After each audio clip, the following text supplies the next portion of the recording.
يلا بينا نشوف الترند اللي مكسر الدنيا. ايه حقيقة انفصال تامر حسني عن بسمة بوسيل؟ وده اللي هنعرفه من خلال الفيديو ده. كمل الفيديو للآخر عشان توصلك كل المعلومات. أول حاجة نسمي الله ونقول القصة من بدايتها. في الحقيقة إن بسمة بوسيل الفرق ما بينها وما بين الفنان تامر حسني حوالي 14 سنة، وهي كانت مغرمة بيه وكانت حاطة كل بوستراته وصوره في أوضتها، وكانت مهتمة إن هي تحضر كل الحفلات بتاعته، لحد ما في مرة من المرات كتبت له جواب، والجواب ده هو استلمه بنفسه ومرضاش يديه لمدير أعماله. وعطت له جواب تاني وبرضه قراه بنفسه، وابتدت في مشاعر تيجي ما بينهم وتتحرك ما بينهم. وبالفعل دخلت برضه الفنانة بسمة بوسيل ستار أكاديمي وغنت فيه ونجحت وخدت المركز التاني.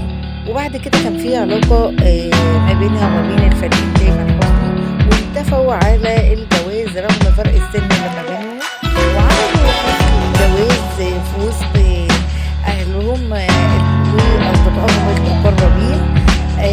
وبعد كده أنجبوا بنتين وولد. لكن الفنانة بسمة بوسيل كانت بتحب تامر حسني جدا وبتغير عليه، وجت شائعات ان هو كان على علاقة بالفنانة جليلة، وان العلاقة دي استمرت حوالي 11 سنة. لكن الفنانة جليلة كدبت هذا الخبر وقالت ان الموضوع ده يعني كان من قديم، وان انا مش عايزة اخرب عليهم حياتهم. وبرضه الفنان تامر حسني قال نفس الكلام، ان دي حاجة قديمة وحاجة مش موجودة، وان هو مش عايز يخرب حياته وبيحب مراته واولاده.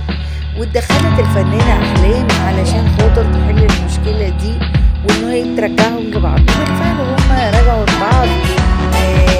واستمر زواجهم فترة، ولكن والفترة دي حوالي 12 سنة. وخلفت بنتين وولد، هي تاليا وأمايا وآدم، واللي عمل له مسلسل آدم. ولكن هي ما بطلتش في الشكوك الفنانة بسمة، وفضلت برضو تدور وراه وتجري ورا شكوكها وظنونها. وهو قال لها خرجي السوشيال ميديا بره جوازنا، لان هو بيخرب البيوت ويهد الدنيا. لحد ما شافت محادثات ما بينه وما بين فنانة كبيرة، ان كان في حب ما بينهم، وان هما هيتجوزوا. وبالفعل قالت ان هي لازم تنفصل عنه، لان هي سابت شغلها وشغلتها، لان هو طلب منها ان هي تقعد وتتفرغ ليه ولاولادهم. وأصرت على الطلاق، وبالفعل تم الطلاق ما بينهم.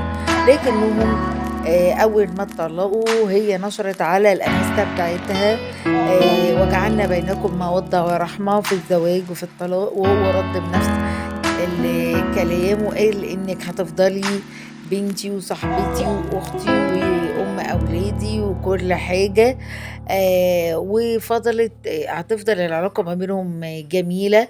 وده يدل على الأصل، لأن ناس كتير من الفنانين انفصلوا وشهروا ببعض، لكن هم عملوا بالعكس تماما. بالتوفيق للفنانين.